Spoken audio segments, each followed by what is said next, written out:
same as we had Friday and Saturday. Last night's crowd fantastic despite the cold temperatures.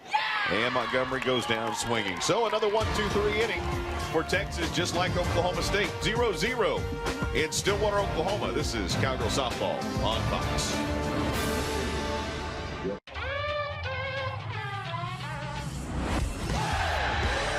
It's something I've dreamed of my whole life. Touchdown!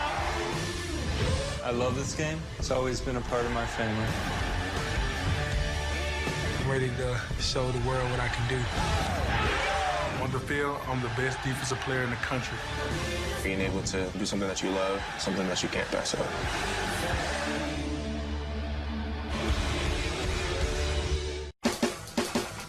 Let me just say why the Lakers are better with LeBron. I think they're worse with LeBron right now. That's a hot take, Marcellus. LeBron's supposed to be the difference maker in those moments. LeBron's still the best player. Look, were they really better? Remember last year, everything was about LeVar. Now we're talking about one of the greatest all-time players. Plus, he does that cool thing with his hands in the chalk.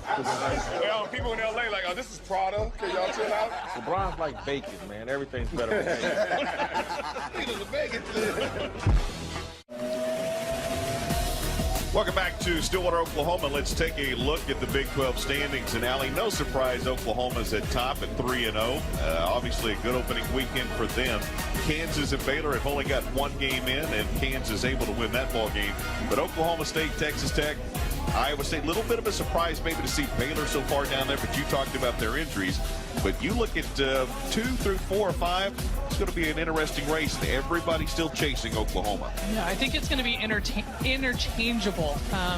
If Oklahoma State sweeps Texas today, Texas should stay down, and Oklahoma State should move up, especially because Kansas only has had one game. So I expect that would be much different, possibly moving down. For Texas leading things off here in the the top of the second inning. It'll be Elish, the pitcher, out of Crown Point, Indiana, trying to help herself out.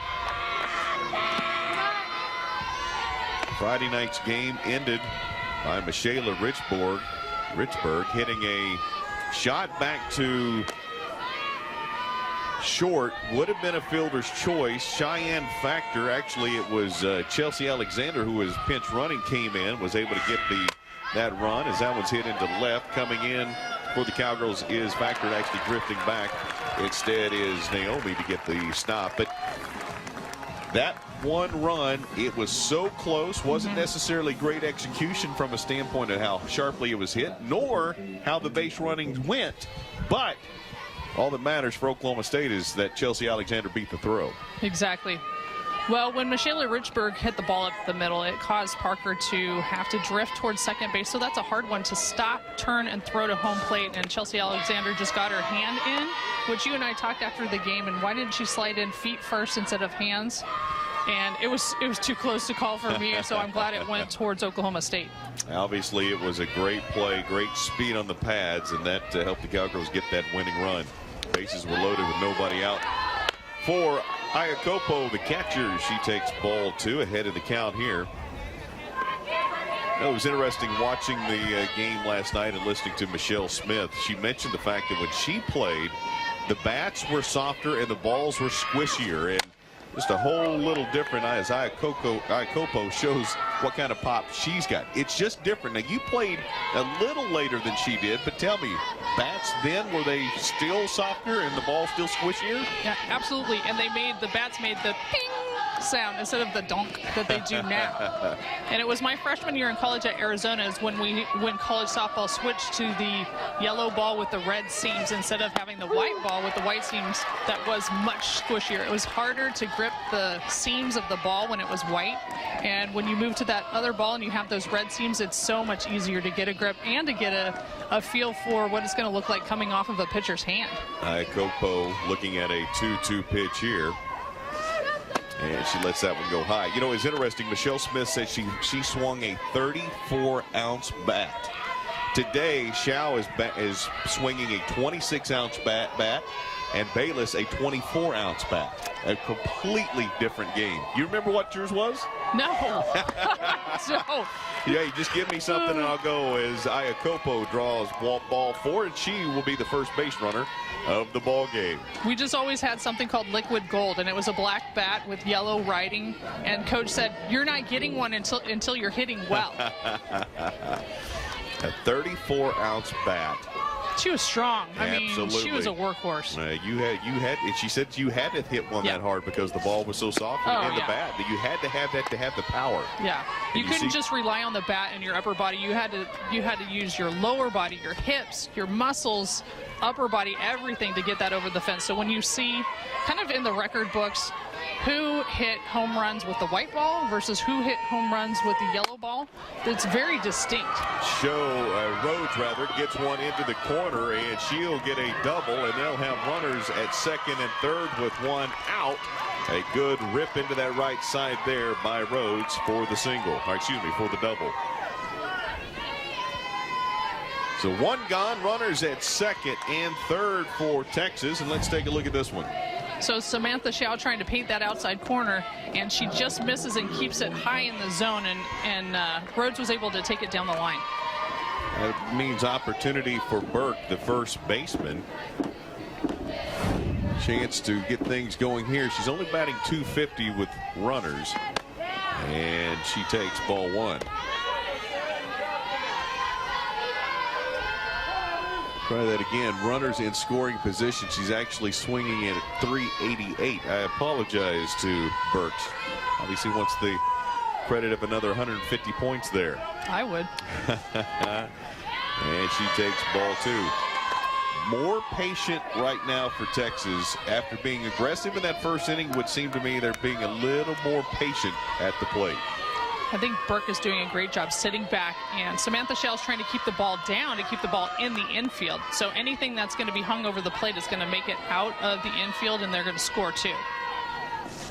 Here's a pitch to hit to Montgomery. Montgomery will hold the runner. They get the throw at first, and the runner will come in safely with Iacopo, as she was able to, after the throw to first, able to bring it back, get in safely with the head first slide, and the Texas Longhorns take their first lead of the series. So being a little bit more patient has paid off here. Burke waiting for something that she could drive opposite field, and that means, whoa, that's close. That means that she was able to move the runner to home plate, and Texas on top first, which we haven't seen all series long. Not at all. They have only scored one. Actually, have not scored a run in the series. So with that, obviously they've not had the lead. But they're able to get one across here in the top of the second. 2 gone, now runner at third for Slack, who's started today for Coach White in that shortstop position. She'll foul that one into the warm-up territory, and will even the count at 1 apiece.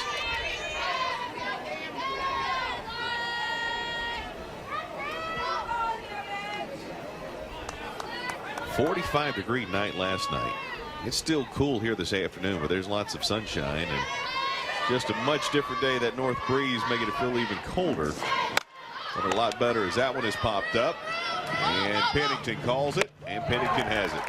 And Texas gets their first run of the series, and they lead at 1-0. We move to the bottom of the 2 with Factor, Lynch, and Richburg coming up for the Cowgirls.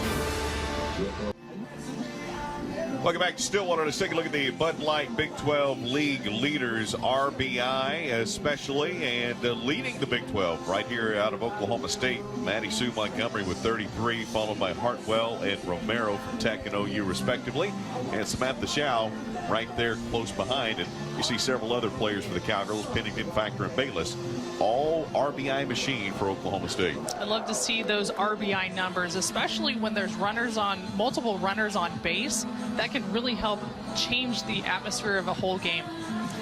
The tone last night was set by Blakely in the circle, and so far Ellis has been able to set the Cowgirls down. The offense for Texas trying to set the tone, and Cowgirls trying to recapture a little momentum, albeit early here in the bottom of the second.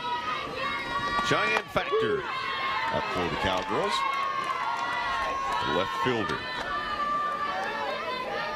She's been a beast at the plate, is what I hear.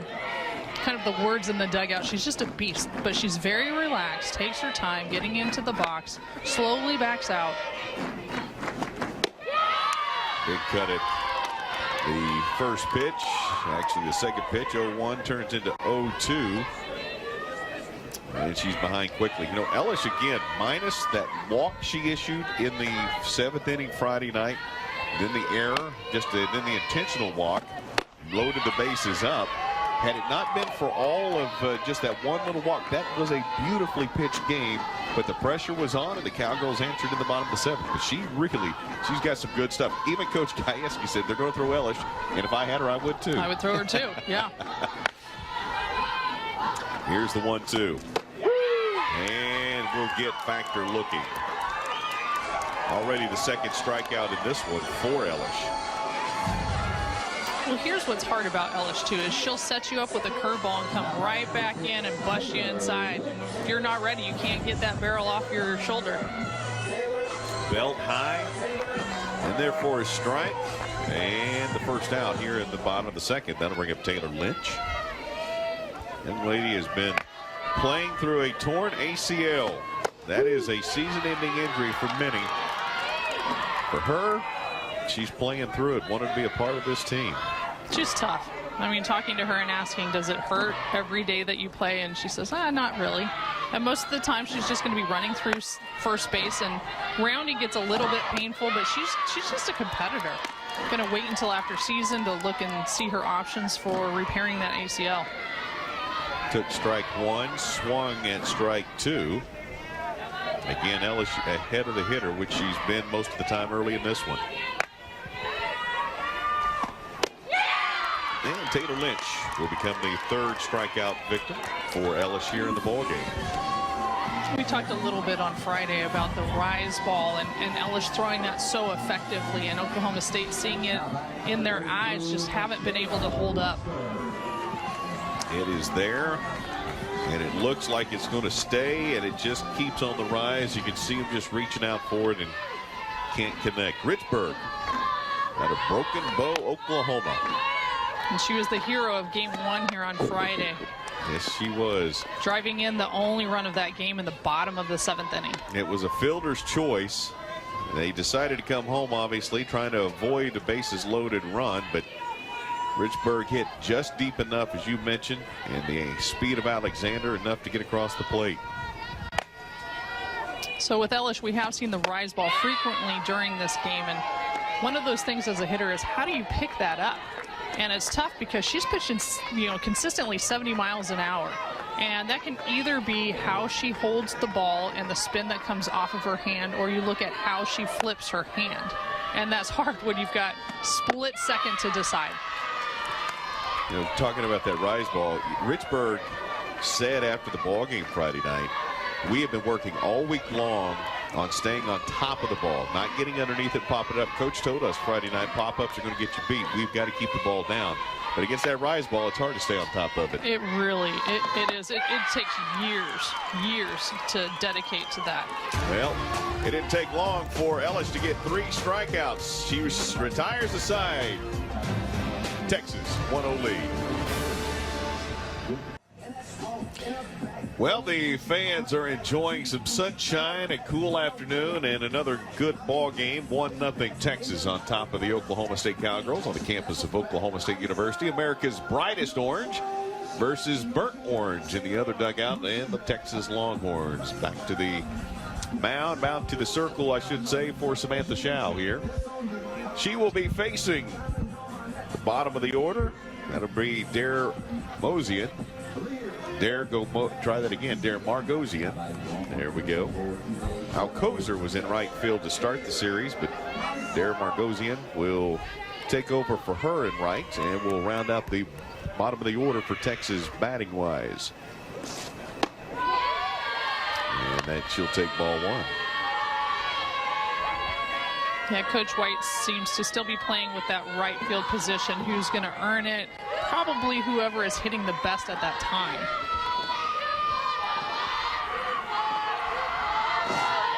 That one way inside. Oklahoma State has now won 7 of 8 games versus Texas, regardless of what happens in this one. Going into their senior season, the juniors here that have been here for 4 years that move into seniors for Oklahoma State, again, is going to have had a ton of success against the Longhorns. A lot of people might have assumed that with Coach White moving into Texas, he's done a good job. They are a top 10 team.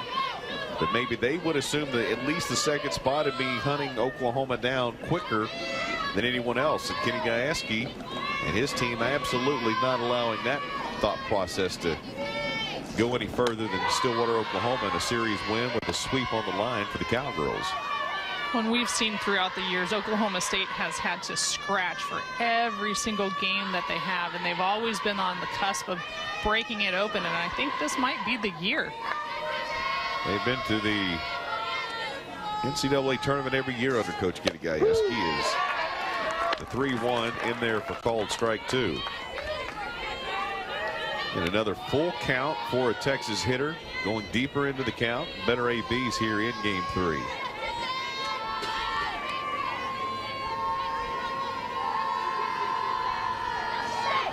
That one is going to be hit softly. Pennington didn't even have to move, just came straight up out of her haunch and able to get the play. Just a little pop out there for their Margosian.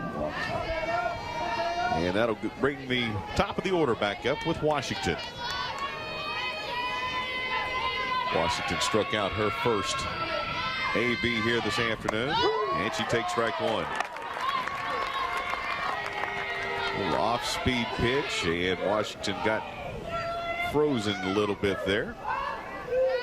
That's part of their training. Until they have 2 strikes, they will not swing at that changeup. It gives them the best opportunity to see more pitches and to see possibly your pitch. And the numbers of pitches thrown by Shao on Friday night, very limited. Friday night, looking at her numbers, I think she threw 87 pitches in that game. Very, very efficient. Washington just saw her second changeup of her at-bat, so she's got to be thinking in the back of her mind, okay, do I just need to wait for that pitch and see it again, or go after the next strike I see? Here's the 1-2. She pops that one up. Pennington underneath it again, fights the sun, gets underneath it, and gets her second put out of the inning. Those changeups just bring another component to the game, because it throws, you want to, as a hitter, you want to keep your weight back, and oftentimes getting off balance with that changeup, you find yourself moving forward towards the ball for contact, and that's why it's so effective. Janae Jefferson in the lineup for Texas, and she rips one into left field, and good job there by Factor to get to it and hold that to a single. Janae Jefferson being the speedy triple threat that she is, I'm surprised she didn't try to take that extra base early in the game. It was interesting. You and I got the starting lineups today, and she was not in it, and we both went, excuse me? One analytics say do not put her in there, but it was a typo, and quickly that was corrected. She is, in fact, in the lineup. One of the best players in the Big 12. She's now at first for Hathaway. Hathaway struck out her first at bats, got caught swinging, the center fielder for Texas. And speculating on why Hathaway has moved down to the 3rd spot from leadoff is possibly she's been hitting the ball hard. And if nobody's on base, it's hard to drive in runs and have RBIs. And another pop out, and all 3 putouts put out by the 3rd baseman at Pennington. It's 1-0 Texas on top of the Cowgirls in Stillwater. Well, they look at the numbers for so far for Elish. She had a ground out, a pop out, and she's had 4 consecutive strikeouts since then. The Cowgirls, 3 of those were swinging, 1 was looking, and so they saw some pitches, and so far they've not been able to catch up to any. The last 2 hitters have struck out on rise balls, and Elish's rise ball is working so well. She doesn't really need to mix in very many pitches. Oklahoma State not being disciplined enough to hold up on that. And so what do you do when you've got a rise ball pitcher and it's working? You've got to either lay off of it or hold your hands just a little bit higher and to try to hit the middle of the ball. Sydney Pennington, one of the few batters that has been ahead of Elish here in the ball game. 2-0 to her. Pennington had an RBI last night in that ball game for the Cowgirls, an 8-0 win in 5 innings. She hits that one to Jefferson. Jefferson shows her speed, and there's the throw, and she is safe. It was close, but what a job by Jefferson to get a glove on it, throw it, but the speeding Pennington able to get there safely. So Pennington looking down and swinging out an outside pitch. Janae Jefferson moving to her right, and it's such a tough play when you're on your knees and you've got to turn around and get up and throw, and it just wasn't in time. Boy, it was so close. Ooh, yep. It is, I mean, a bang play. And you can see Coach Pestrak just right up there with the umpire and saying safe, just willing it to happen. Big swing for the Cowgirls by Lohman, the center fielder. Her first at bat out of Keller, Texas. Cowgirls have their first runner aboard.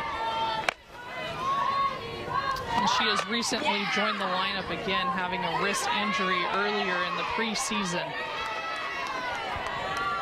And, you know, there was Cheyenne Factor came through the summer injured, and the lineup has jostled since they've got some of these youngsters back in there with some healthy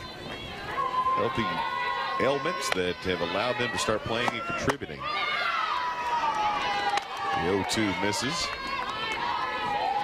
1-2. And Pennington at first is staying pretty close to the bag. Remember on Friday we saw Iacopo throw down to first base and almost tag her out. That was a fantastic throw, and she was there. Now it is another strikeout. Another rise ball strikeout. Naomi goes down swinging. Here it comes. There it is. You know, and it's amazing when you see where that ball ends up. It's obvious. You wonder, well, why are you swinging at that? But as it's coming at you, it doesn't look like it's rising that fast, and it's going to be right in the zone. And that's the beauty of the rise ball. Yeah. The only thing that I can see from up here is possibly Elish holding onto that ball a little bit longer, so if Oklahoma State can pick that up, that release point could be a good thing to focus on, to know that it's coming and lay off of it. Lady out of Louisiana. Big cut there for Naomi. Naomi has the Louisiana accent and has the personality as well. Has played well at short for the Cowgirls. You come in and you move Pennington from short to third, you must be able to play the position pretty well, and that's exactly what's happened. Well, what Naomi also brings to the table is she's quick and speedy, and she can cover more ground at shortstop than possibly Pennington was able to. Here's the 1-2. That one is fouled back out of play.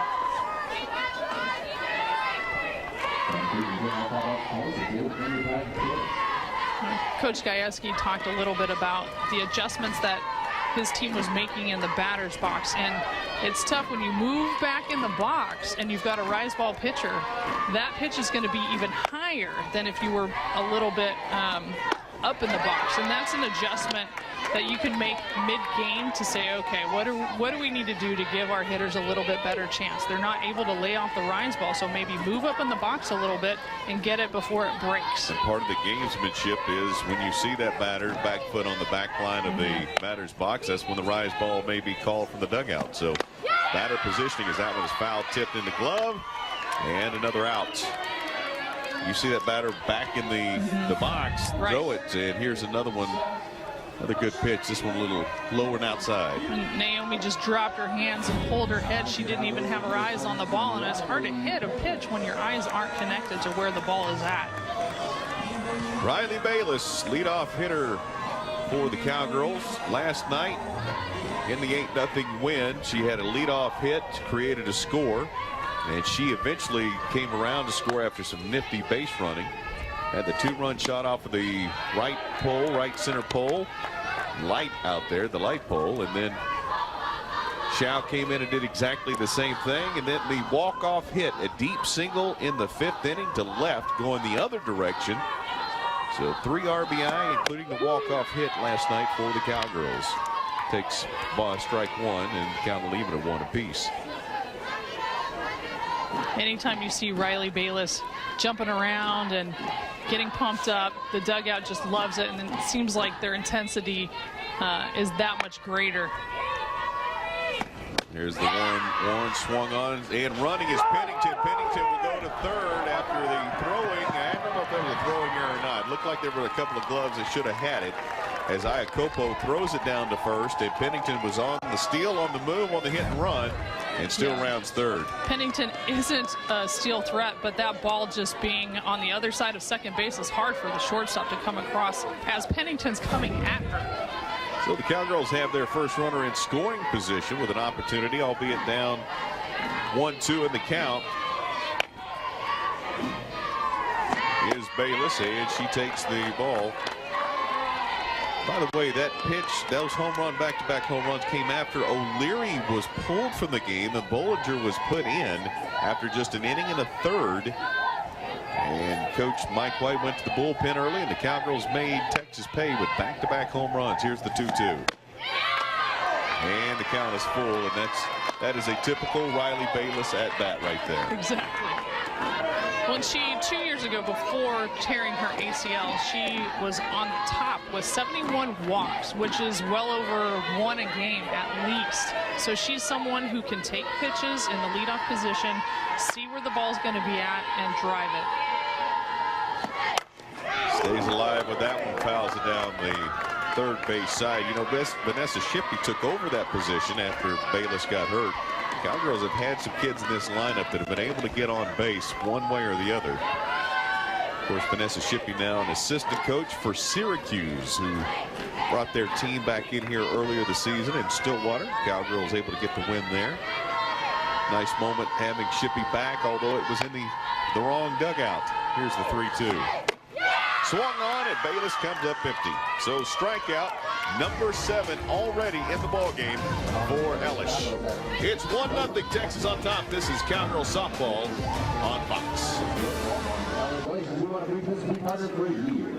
Well, a pretty good crowd in the grandstands here at Cowgirl Stadium, despite the colder weather. Lots of sunshine, but you're sitting in the shade, and it's a little bit cool. I guarantee you, we're sitting in the shade in the press box out of the wind, and it's still a little cool. It is, and we have the equipment coming through the window, and you know, you and I have gotten pretty ingenious, and we've stuffed T-shirts in to make sure the wind doesn't come up here, but it's still chilly.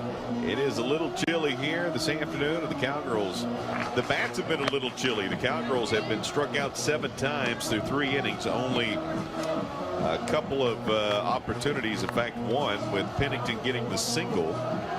But that's it for the Cowgirls so far through 3, and we knew that the effort would be different from Texas, trying to avoid a sweep and that bus ride back to Austin, Texas. Long bus rides after a series like that are not a lot of fun, and for the Cowgirls, Coach Gajewski really stressed that I'm excited to see what our team looks like today, because we've told them exactly what to expect. And the first pitch by Ellis. Ellis takes it over the left field wall, and Ellis has given the Texas Longhorns a 2-0 lead. 5th home run of the season for Ellis, and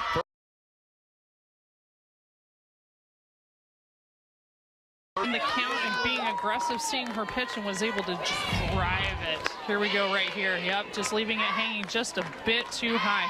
And you've got the emotional hitter versus the emotional pitcher, so we'll see how Samantha Shao comes back after this. And that is the exact opposite when Shao's batting and Ellis is there. You got an emotional pitcher and an emotional hitter. Right. The fun thing about those 2 young ladies is they are both very, very emotional. Let's see how Shao handles giving that up to the opponent. This one is hit hard by Iacopo to Pennington. Pennington gets the 5-3 put out, and the Cowgirls get out number 1 in the top of the 4th. Big hit for Ellis, and she hit that straight at the flag, straight into the wind, and there was a lot of power over that left center wall. And as a pitcher, every time you can help your cause out just a little bit. Exactly right. Whatever it takes, and Rhodes will try to do the same thing. She gets underneath this one, jammed a little bit, and that'll fall into foul territory. Good effort over there by Richburg as she came from that first base position and got all the way to the fence and nearly came up with it. She's a little slow walking back, in fact. Third game in 3 days. I mean, you're a little bit fatigued.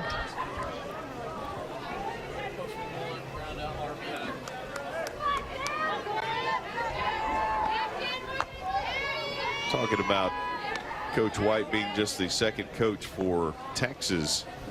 Heard that conversation a lot around the Big 12 this season, which is hard to believe, but Kitty Gajewski's only the fourth in Oklahoma State history.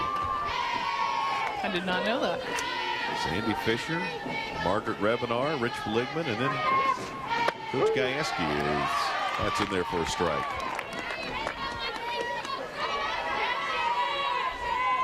Rhodes behind 0-2. After a 1-2-3 first inning, a little bit more efficiency offensively for Texas here in the game. In the second inning, they got a walk and a double. Scored. Got a single in the third. Of course, the home run here to lead this one off. Already 43 pitches, and we're in the fourth inning here for Samantha Schau with one gone.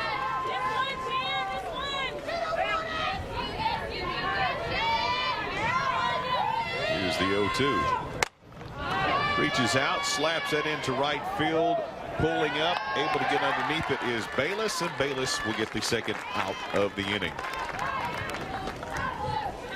Job by Bayless to get deep enough to make sure that it's not getting over your head, pull up, and come back and able to make the play.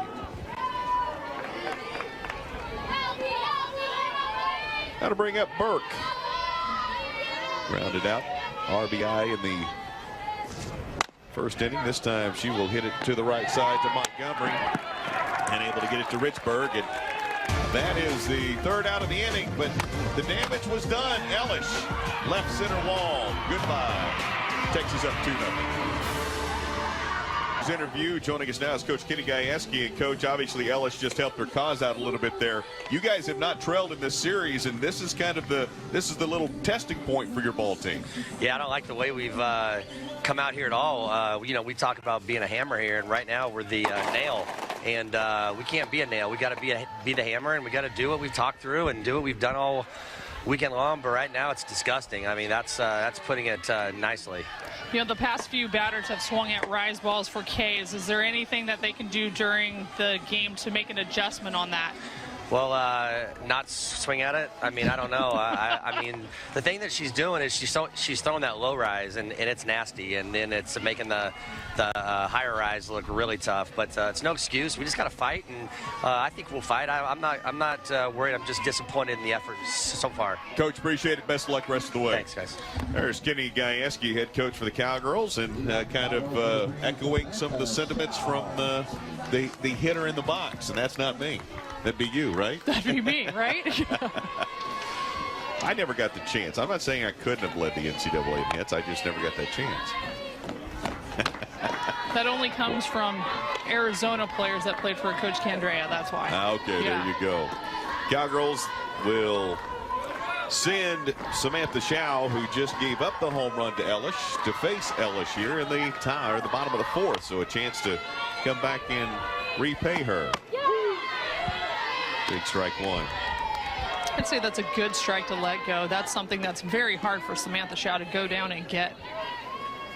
Very tough outside edge. Very tough to do anything with it but to hit it softly.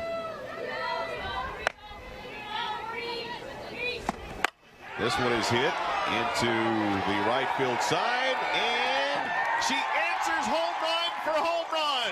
Samantha Schau gives back the home run that she gave up just a moment ago, and the pitcher's duel continues both defensively and offensively. So now it's up to Ellis. How will she come back after this? Just like that, Coach Kenny Gajewski said, as the home run chain goes over Samantha Schau here. She just got her hands just in a great place for that rise ball and was able to get a hold of that one, and a light breeze, so it's easily over the fence. What a job right there. You love seeing great play answer great play. With two hitting pitchers, you get a chance to see them work so emotionally off of one another. And this has become a fun battle between teams, but it's fun to watch this pitching duel offensively, defensively, back and forth as well. Maddie Sue Montgomery struck out her first time, getting her second opportunity. Second baseman for the Oklahoma State Cowgirls. Has an 0-1 count. And that one misses. 1-1.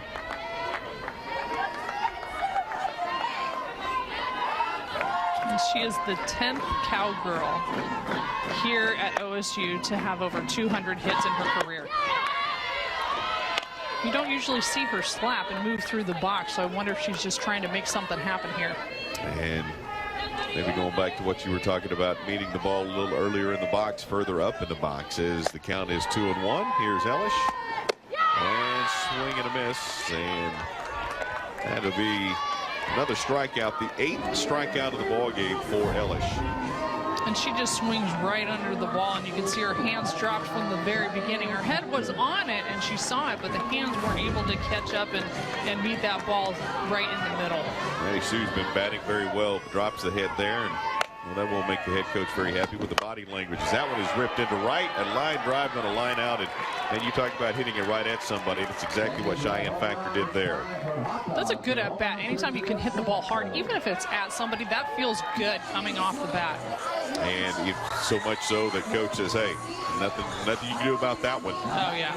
Here's a young lady that knows how to move the ball around the field. That would be Taylor Lynch, designated player for the Cowgirls. Struck out her first AB. Keep in mind, again, mentioned this during the broadcast Friday, but she is the leading consecutive game hitter in Cowgirl history. Did that as a freshman. The game that finally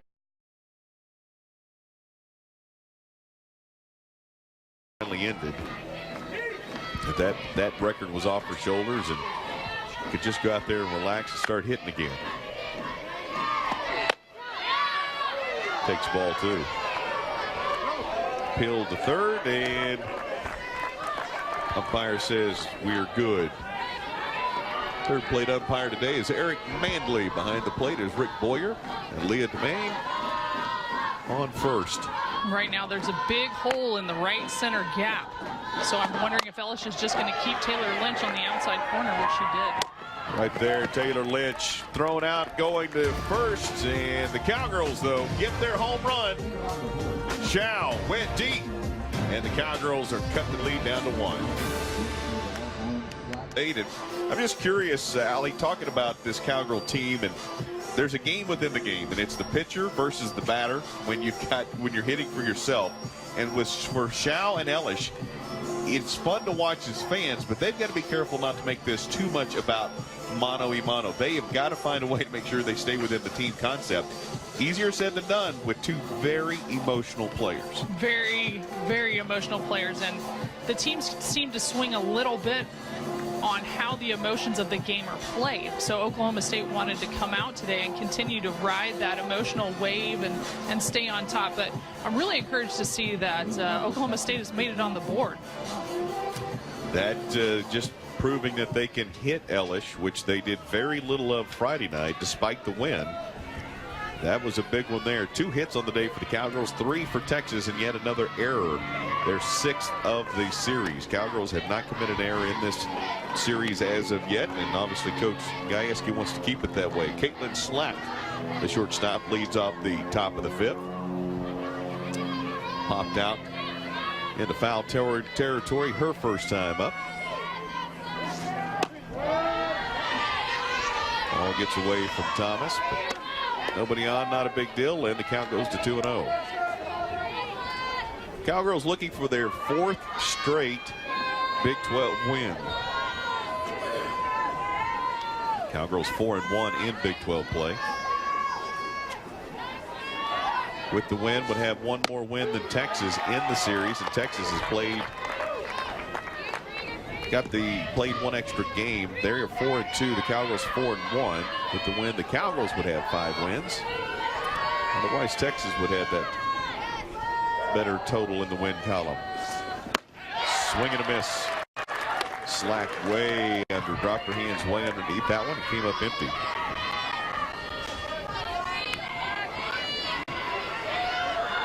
A lot of softball to play this season. Cowgirls obviously looking forward to opportunities against Kansas, against Oklahoma.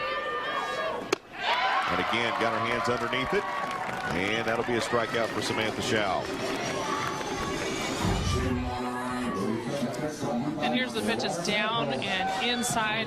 It was well a ball, and Slack just couldn't hold on. You can see her whole body moved forward to try to get that before it dropped, and it just didn't work.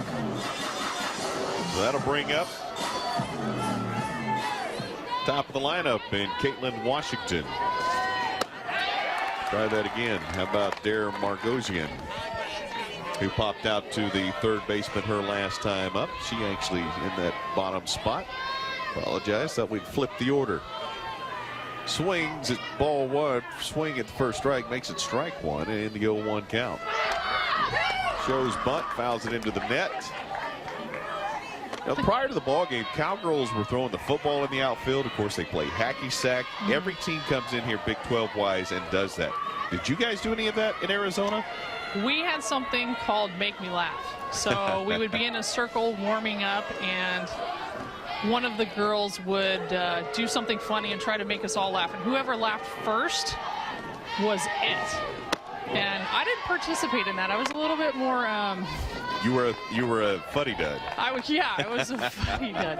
I had to kind of stay within my zone and be a little bit more serious. I was a serious player. You didn't see me smile too much unless something good happened. But it was a fun game. Definitely. Our catcher was the best at it. Dare Margosian swings, and second strikeout of the inning for Samantha Schau.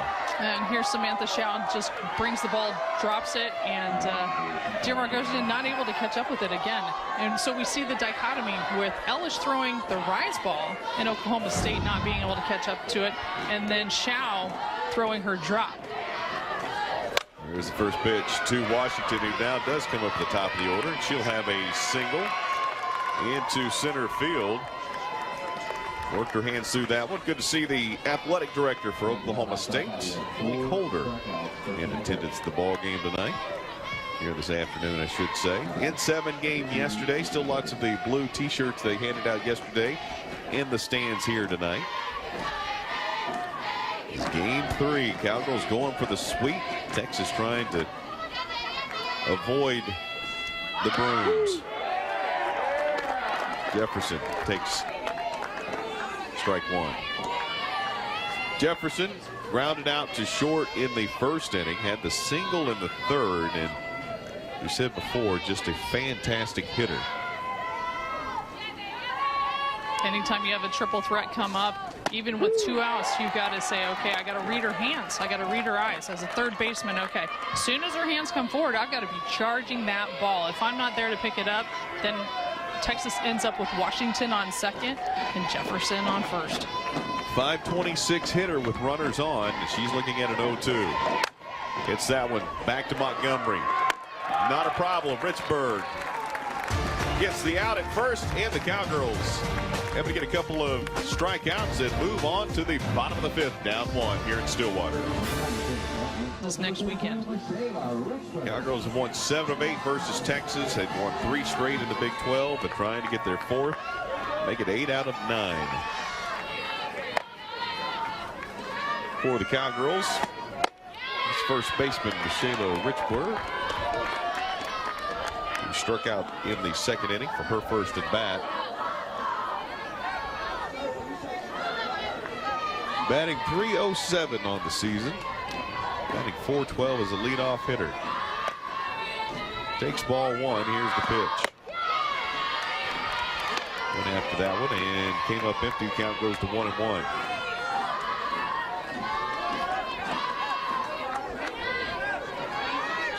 Cowgirls blanked Texas in game 1 and game 2. First time the Cowgirls have done that to a top 10 team. We mentioned at the outset, since 1994 when they blanked Oklahoma in back-to-back games. And as I mentioned, that was when the old format was only 2-game series, not 3 as we have in the current day, as the 1-2 misses inside. Didn't like it when they only played 2. Too many times you split a series and never felt like anybody won the series. So I love the fact they finally, a few years ago, went to the 3-game series. I think it's good for softball. It gives the fans another day to watch softball. And, you know, we used to play double headers. And so when they went to the 3-game format, instead of 2 in 1 day, we'd say, why do they even warm up? But it's been great for the game. Like I said, the fans are able to see a little bit more, and since we've come into the era of TV and Michelle Smith being such a component and advocate of having softball on TV, it's just been a great thing all the way around. No doubt. She has been such a proponent of shortening the time, getting the fans more interested, and getting more television games, and she's been a big part of that. Richburg's shot was to short. Slack slid to her right. It was a long throw, but she was able to make the throw in time, and that'll bring up Sydney Pennington, who had a single. One of only 2 hits for the Cowgirls here this afternoon. The other, the home run by Shao. Also got a stolen base and reached safely at third on the base overthrow on the throwing error. Got her to third, but Cowgirls could not bring her home. Pennington playing third, started last year as a freshman as a shortstop. Over there on third base now, hits that one back to short. Slack has it. Throw in time to Burke. And another ground out for Ellish. And Coach White having switched Parker for Slack, there's been much less errors at shortstop than there was yesterday and on Friday. So I think that's been a great thing defensively for Texas to say, you know what, we got to just make a change. Even though it's hard as a player to be taken out even mid-game, you got to do what's best for the team. And if you're a team player, you say, you know what, that's the right call. Need to go to work in the field a little bit and get better. A lot of those errors in this series have come at short. And they have allowed some extra runs for the Cowgirls. Although her play on that final play Friday night, she fielded it well, came home with the ball just a hair late. Yeah. But she fielded it pretty well. As Lohman, big cut at it for strike 2.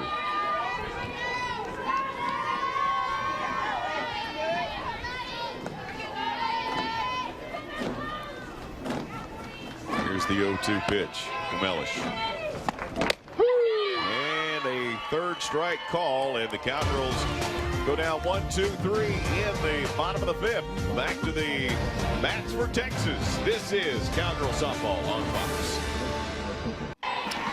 Welcome back, and it is time for our OG&E player of the game, and it is going to be Miranda Ellish, who has faced 17 batters, 9 Ks and 4 strikeouts. 13 of 17 kids have either struck out or grounded out, and she's got a home run to boot. I'd say she's having a pretty good game. Today she's been extremely effective, and you and I talked in between innings.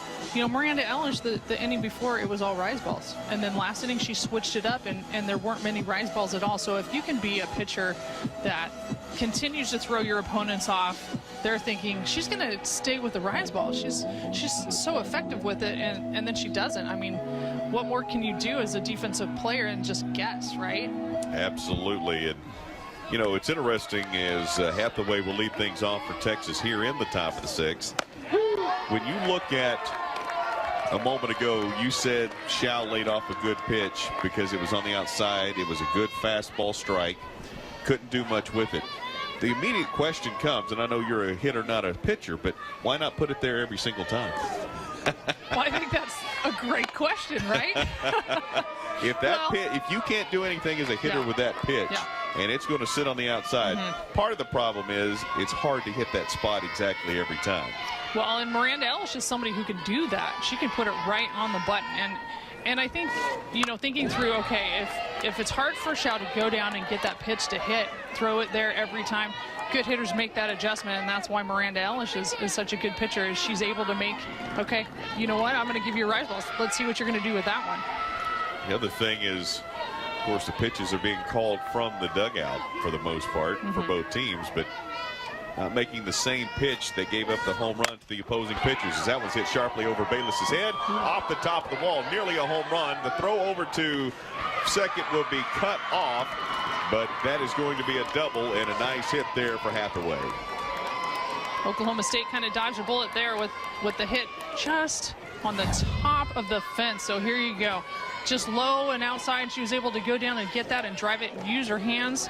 And Riley coming up smoothly and being able to throw it to second base, but Hathaway's already there. That was tennis. That would have ticked off the tape. I mean, that is as up high as you can get and not get out of the park. So break there, as it is just a double, but that brings up Ellis, who has a home run to her credit. The starting pitcher trying to really help her cause out again here, and she takes ball one. Again, the game within the game, not giving her the same kind of pitch to hit, but also not over pitching here and trying to make too much happen and putting another potential runner on base. Right. Shao right here doesn't need to overthink it. Just stay within herself. Make sure that she's got that game within the game, and she's just throwing the ball straight to the catcher. Nice play by the Cowgirls. Montgomery bobbled it, controlled it, and able to get the out at first. That will move the runner over, but that was nearly safe on both corners and nobody out. That little bobble makes all the difference in the world, but Maddie Sue Montgomery came up and fielded it cleanly after the bobble and was able to throw out Ellis at first base.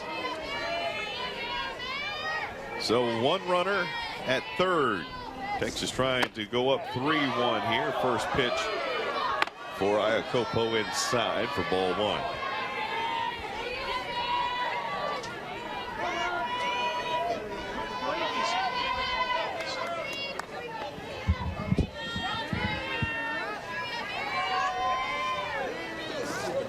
That one hit deep left field. It's going to go way back, and it is gone. Another home run given up by Shao. This time a two-run shot as Iakopo goes over the Lauren Bay 35 number into the outfield, right into the social. And that will make it 4-1 in favor of Texas. And the bats, which have not been there in the series for Texas, have certainly come alive here tonight. Yeah, and good teams find a way. When you're down in the series 2-0 and you come back in the third game and just start pounding the ball, you've got to wonder, okay, Coach White, what did you say to them? What was it that made the difference here? And I think a lot of it is just the emotions of Miranda Ellis coming out and pitching hard and helping her cause with a home run. Undoubtedly she did. They scored 0 runs in game 1 or game 2. They have scored 4 here in game 3, and we may have a pitching change. We will, for the Oklahoma State Cowgirls. Samantha Shao ends up going 5 1/3, but gives up the home run, and the Cowgirls will bring in Logan Simonek.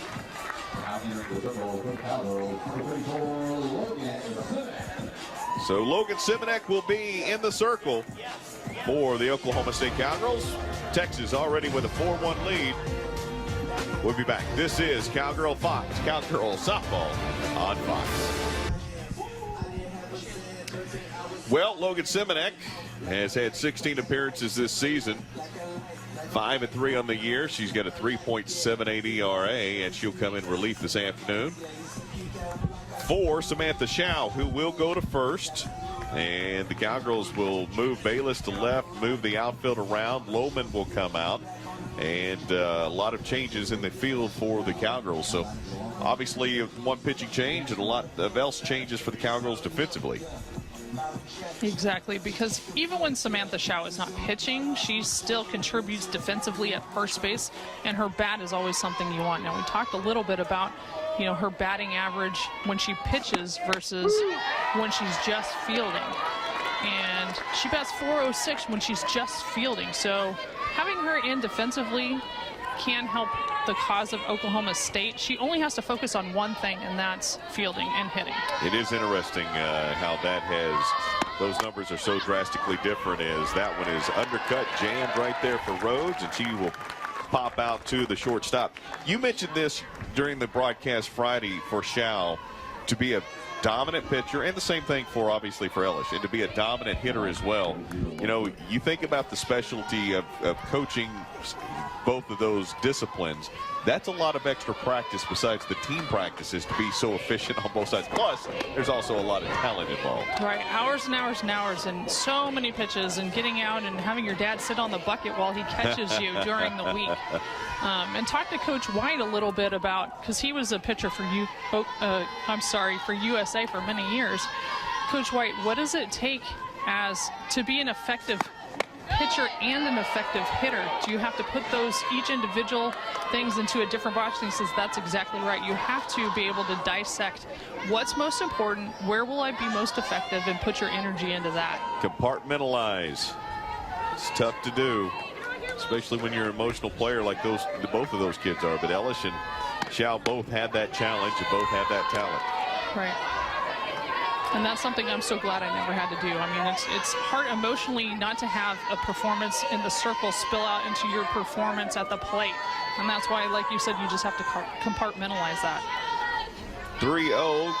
Simonek behind here to Burke. And there's called strike. She grounded out, had the RBI, grounded out to second in the second inning.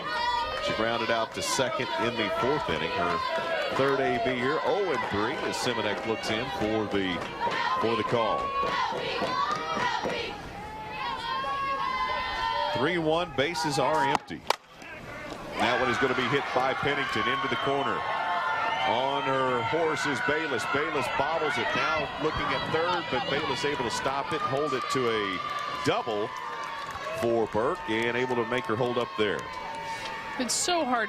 So just an inning ago, Bayless is in right field, and the read on the ball from right field to left field, it's so tough because, you know, the spin is different, the read is different, how it bounces off the wall is different, and so making that transition is something that you have to do quickly and effectively, and you see right there in the corner, Bayless having a hard time knowing the angles. Able to get it, but again bobbled a little bit. Now some changes made by Coach White. But just to update you again, Shao went to first, Richburg went to right, Bayless went to left, Factor went to center, and Lohman is out. So lots of changes there for sure. And in the lineup now for Texas is Mackenzie Parker. She will be a pinch hitter here as she played short in the first game and a half and was replaced by Slack, and she'll get her first AB out of Conroe, Texas. Runner in scoring position for Phillips, batting Parker batting 277. Takes strike one. Runners in scoring position, she's batting 353.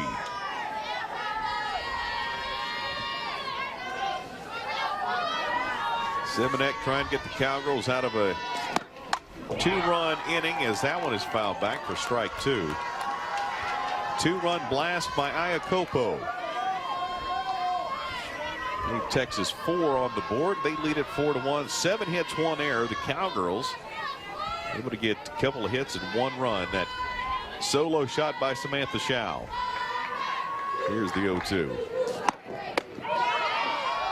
Misses for ball 1.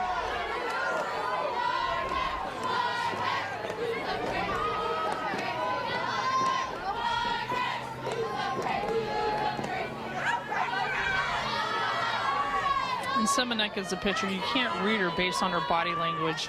She's composed on the mound. She gets her ball back. She goes and she does her work. Our girls really feel good about Blakely, obviously Samantha Shao, and they've been very happy with Logan Simonek as well.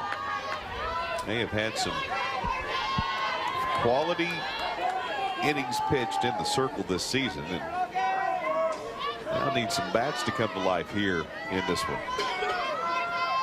With what they've done this season, 21 runs against Baylor, some of the offensive outputs we've seen, we know they're capable of. But Ellis very good. That one hit to Montgomery.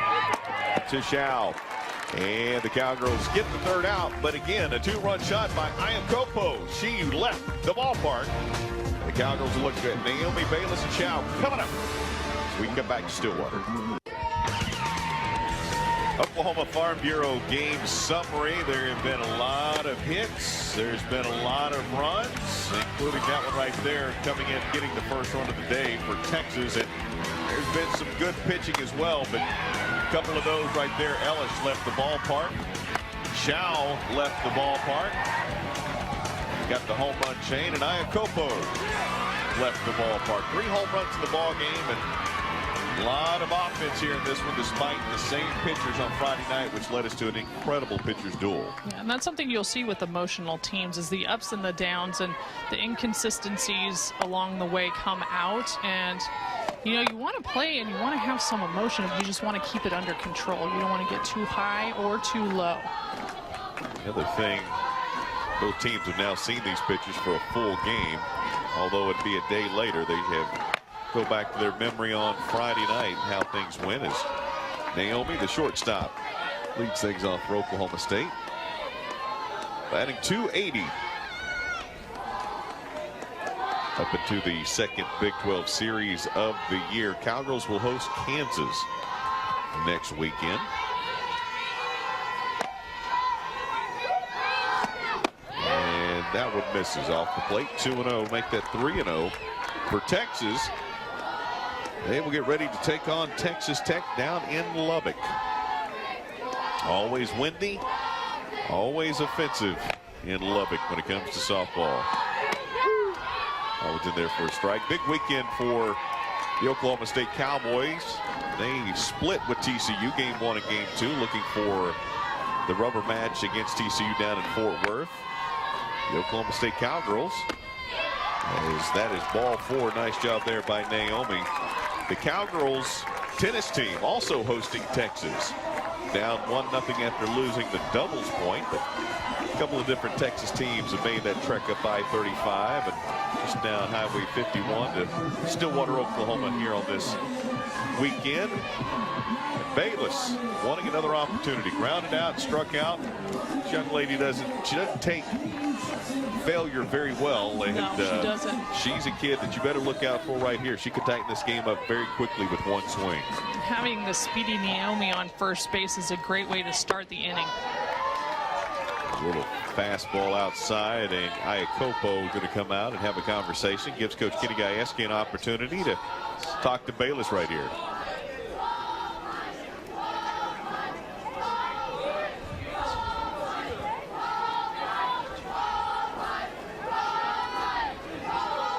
So the conversation in the circle is over, and probably a part strategy, part clear your head a little bit here for Ellis. As Iacopo comes out and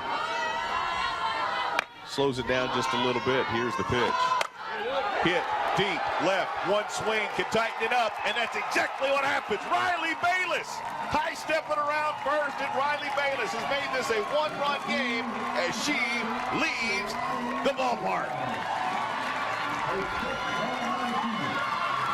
Riley Bayless, the ball of energy that she is, and we just said she can make it a tight ball game, and boy did she ever, showing opposite field power again. She's always a home run threat, and she saw the puck that she wanted on the outside corner and just was able to go with it. Makes it 4-3, and the interesting part about that, as she slams the bat down running to first, and she gives the horns down look, I mean, she's got it all going right there. But what's interesting about that is during the timeout between Iacopo and Ellis, she ran over to Kenny Gajewski, actually jogged to her quickly to give her something that he was seeing. So whatever that was obviously paid off for Oklahoma State. And that brings up Samantha Shao, and we know that she can tie this ball game up with one swing. She's already hit one out of the ballpark and will have a chance here, but she's down 0-1 in the count.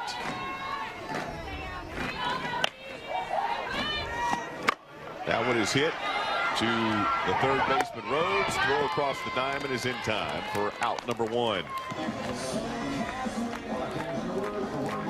So for the Cowgirls, that'll bring up Maddie Sue Montgomery, and Maddie Sue would like to get untracked. Montgomery struck out in the first, struck out in the 4th. Bases clear, 1 gone. Bottom of the 6th inning. Cowgirls have equaled the 2 runs that Texas got in the top of the 6th and made this a 4-3 game.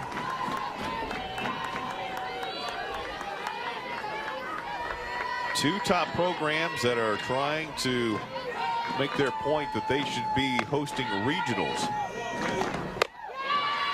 Montgomery gets a piece of it, but still fouls it back into the glove of Iacopo for strike 1.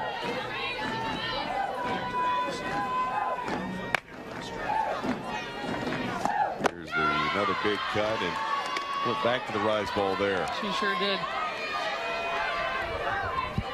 Good pitch location, good pitch selection, and really has had Montgomery guessing all afternoon. That one way out of the zone. That's just Maddie a little bit high. Maddie Sue is okay. Now that's just insulting. I might chase one at eye high, but I'm not chasing one above the helmet. There was a time when we would see pitches like that, and catchers, we knew that the catchers couldn't catch it. We would swing at it and just go to first base. On base percentage. I know.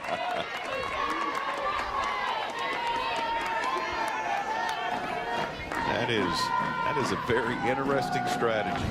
Hey, it works. Just what you said. Yeah. Whatever works, Yeah. doesn't matter, right? I like it. And another big cut for Maddie Sue, but nothing on the other end of that, and that'll be the second out of the inning. Miranda Ellis went back to the rise ball, and Maddie Sue just can't lay off of it. I think she was a little bit defeated after having swung and went outside and just gotten a piece of it. Well, the last time Cheyenne Factor was up, she hit a sharp line out to right field, and I mean it was off the bat big time. So she's got good contact against Ellis at least once. Is that one up and away out of the zone, and it'll be ball 1. Cheyenne Factor is a dangerous hitter. You don't want to go right at her. You want to pitch around a little bit and see if you can fish for that outside corner and have her swing at something like that. Here's the 1-0. That one misses. Ball 2. In the truck, if we could get a camera on that little yellow pad that had Coach Gajewski and Coach Cottrell talking it over, we'd love to know what was on that pad.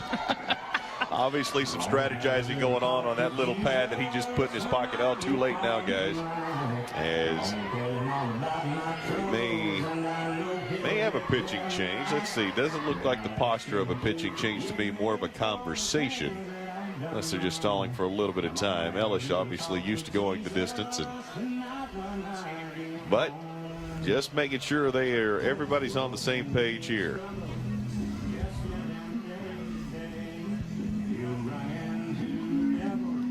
Cowgirls looking for the sweep. Texas, other plans in mind, trying to get to Austin with at least one win.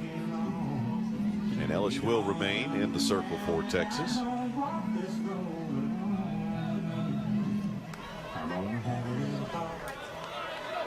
So the last time we had the conversation, Iacopo and Ellis, it paid off for Oklahoma State because the conversation between Gajewski and the batter for Oklahoma State led to a home run, and that home run coming from Bayless.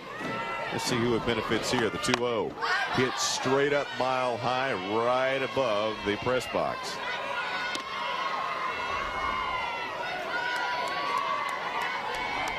That one is just a little bit higher on the swing, and we might have a tie ball game. She was right on it, fouled it straight back.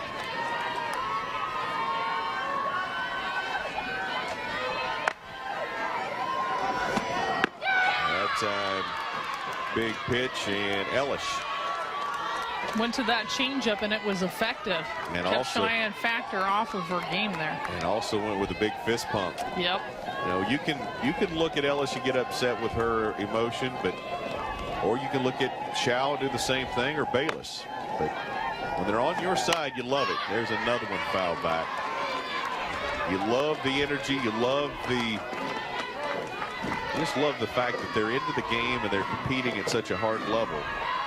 And it's okay to show some emotion as long as you're not necessarily taunting. But yeah, it can't get out of control. But when it's someone on your side, yes, you typically don't bother you. It doesn't bother you. It's not offensive. There. Yeah. Not I at don't all. know what Riley's doing over there, but when it's the other team, it's not so much fun as that one is going to be a 6-3 put out, and the Cowgirls got the 2 runs back as Riley Bayless slammed that one across the fence. Cowgirls have behind the plate now Raquel Dominguez, as she will be catching coming out of Victorville, California. And for Texas, they will have a pinch hitter. That'll be Becca Alcozer, who was the right fielder in the first matchup. And she'll get an opportunity here against Logan Simonek. Take strike 1.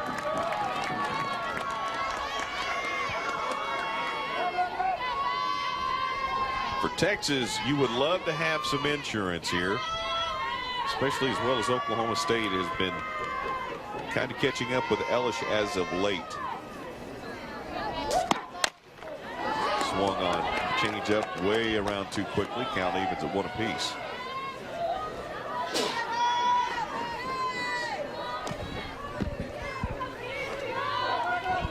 Little Cedar fever going on in the press box here this afternoon. My poor partner up here sneezing and coughing and hacking. Poor guy. I'm taking my hacks just like the Cowgirls are, trying to get one out of the park. 1-1. Hit into the gap between third and short for a single, and Alcozer is on safely with the single, and that'll get us back to the top of the order. Washington for the Texas Longhorns. I mentioned they would love to have an insurance run or two. Just a 1-run lead right now. Up for the Cowgirls, Taylor Lynch, Richburg, and Pennington. Be interested to see what coach does there. Only 1 single. That one is fouled off. Only 1 single among those 3. The rest either strikeouts or groundouts. Does he stay with Taylor Lynch? Does he make a change? What will he do? We'll see in the bottom half. Right now, the Cowgirls trying to avoid any more runs coming across. Hit right back to Simonek. Chance for a double play. No, not in time, but they do get the lead runner. Nicely done there by Simonek. Ball chopped right back at her. Gloves it, turns, had plenty of time. Didn't get too anxious and was able to make the throw and get the force out at second. Routine play executed perfectly. Would have been nice to see turn 2, but it's okay to hold up if you just don't think you have it. Keandra Hayter will come in to pinch a run for Alcozer for Washington at first. And Janae Jefferson, who is 1 for 3 today, but she is a hitting machine with kids on. Will get her opportunity here. I've got to wonder, since they brought in a pinch runner, if they're going to try to move her over with a bunt. Let's see what they do with Janae Jefferson. Not there. And she didn't show bunt at all, but that went out of the zone. And as well as Janae Jefferson hits, it will be interesting. She's batting .517 with runners. She's batting .453 anyway. So she's kind of good. She's kind of good at this thing. She's kind of good, yeah. When you got a runner on and you hit more times than you don't, I'd say that's pretty good. That was a good pitch there. They try to throw, steal, and the Cowgirls get the throw. Dominguez down to second base. And a great job by Montgomery. Puts the tag, and the Cowgirls get them running. Jefferson even trying to give Hayter a little bit more of an advantage, swinging late at that pitch. Wow. It was obvious hit and run. She missed it by a mile, and Dominguez put that right on the button. So that nice was throw. A swing and run. Swing and run.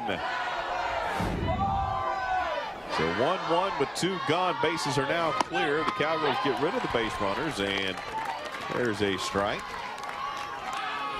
So what Texas was trying to do with the insurance run, being very aggressive on the pads with a pinch runner, now going to put it on Elish's arm if they can't get another run here. Try to hold the Cowgirls scoreless in the bottom of the 7th. I think that was a good call, having Hayter, I mean, other than her being thrown out at second base, because you've got a right-handed catcher, a left-handed hitter, so as she's swinging late, it's hard for the catcher to get that ball off effectively, but Raquel having no problem doing that and putting it on the button for Maddie Sue at second base. Threw it perfectly on the first base side, in ahead of the runner. Good job by the Cowgirls to catch it, tag it, make that out happen. As the foul, that'll be the second, and Dominguez outruns Chow to that foul ball. She's leading 1-0 in that category. Little game within the game. Who can get to the foul ball quickest? The catcher or the kids on the corners? And I'm sure that game will continue until somebody gets hurt. Chow and Pennington almost collided in the first inning in that little challenge. 2-2 foul back. I think if you catch it off of the screen, it's worth twice as much. Yep. We'll just start keeping score. I'm with you, yeah. The game within the game up here, right? Right now, well, Pennington's got 3 on the day. And you see the little fist pump by her at third. Yeah. I love the fact they do little things to keep themselves engaged. Softball is very unique in that. Here's the 2-2. This is low and outside.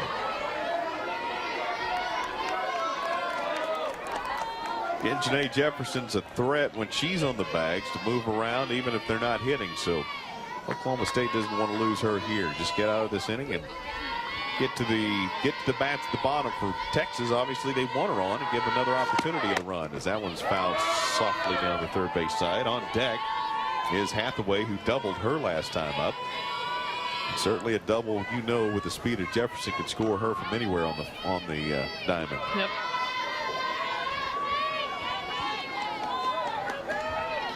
Eight hits for Texas.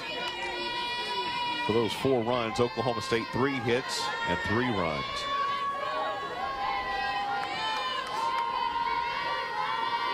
The 3-2. Hit and to left. Bayless will get to it and hold Jefferson to a single. So that is a potential run for sure. And again, don't want to overstate that, but Jefferson is so quick, she can get to second in a hurry. On a double, she could score, but she can find herself at second, and not nearly as much needs to be done by Hathaway to get her across. Cowgirls have already caught 1 stealing. To see if Texas tries to get another one here with 2 outs.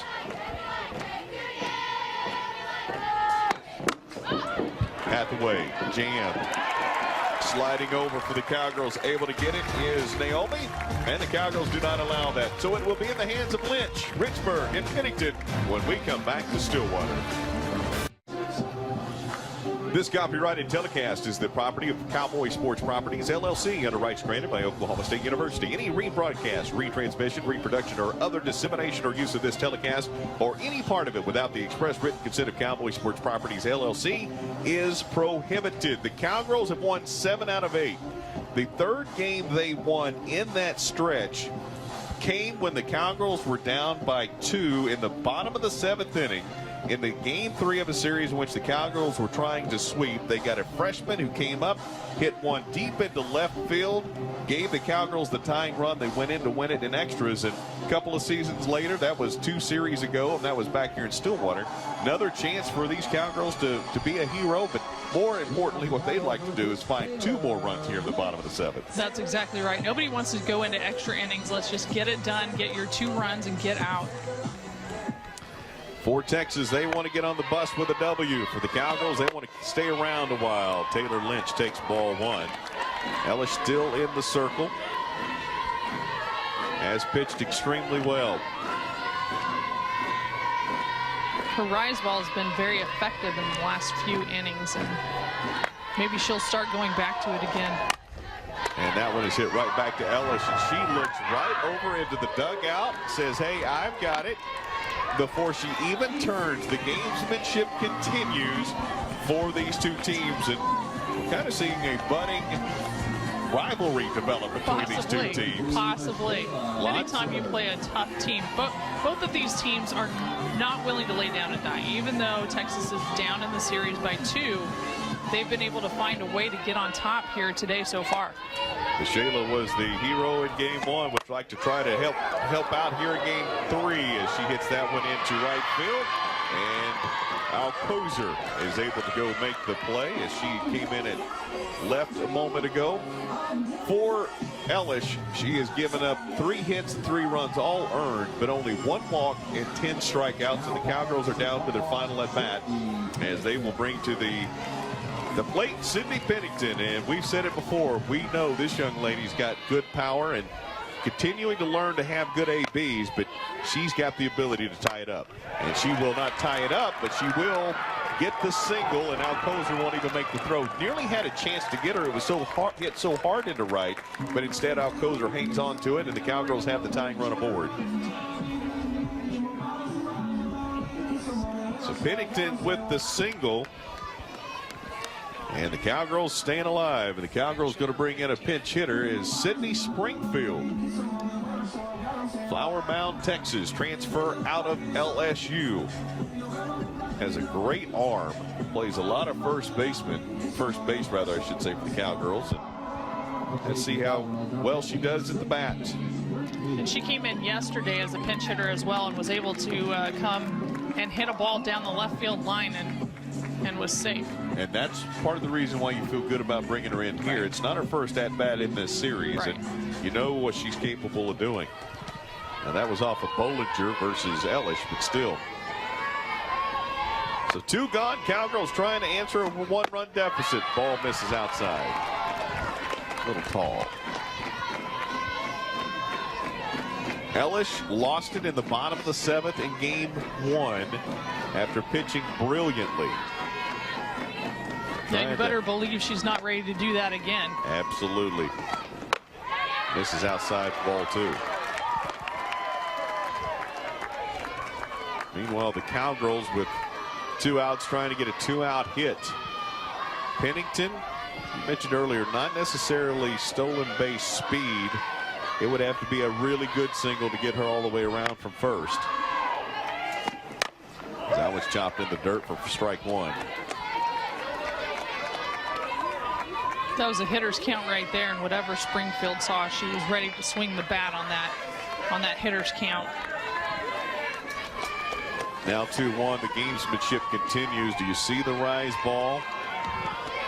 Rise ball just out of the zone, the really high rise. The thing you got to remember about Springfield, tall kid. That rise ball is going to hit differently as that one misses outside. Springfield, I'm going to guess Springfield is close to 6 foot. Again, that strike zone a little different for her than some of the other Cowgirls. With 3 and 1, she can afford to take a pitch here if she needs to, if it's not something that she feels like she can hit effectively. And that one hits in the screen and off back into the field of play. So the count runs full. With the game on the line, 3-2, 2 gone, 1 runner on. Cowgirls down by 1, and here's the excitement of the game. The umpire trying to get the scoreboard corrected. Not ball 4. And she is rung up, and the Texas Longhorns get another out on the 11th out of the ball game. The young lady from Texas out of Oregon, by way of Oregon, Ellis, gets the win in the series. And what a series this was. 1 run on Friday, a big game yesterday for the Cowgirls, and another 1-run game here tonight. Yeah, Ellis did an effective job today going ahead and helping her cause, having a home run in the series as well. And Texas will go home and have that little gut check and say, yeah, you know what, we're still in this. But the Cowgirls, on the other hand, they get another series win. Back-to-back series wins. They've still beat Texas 7 out of the last 9, and they will feel good about their efforts here in Stillwater. Next week, they'll host Kansas. We'll see you next Saturday. For Allie McCutcheon, I'm Casey Kendrick. See you next time for Cowgirl Softball right here on Fox.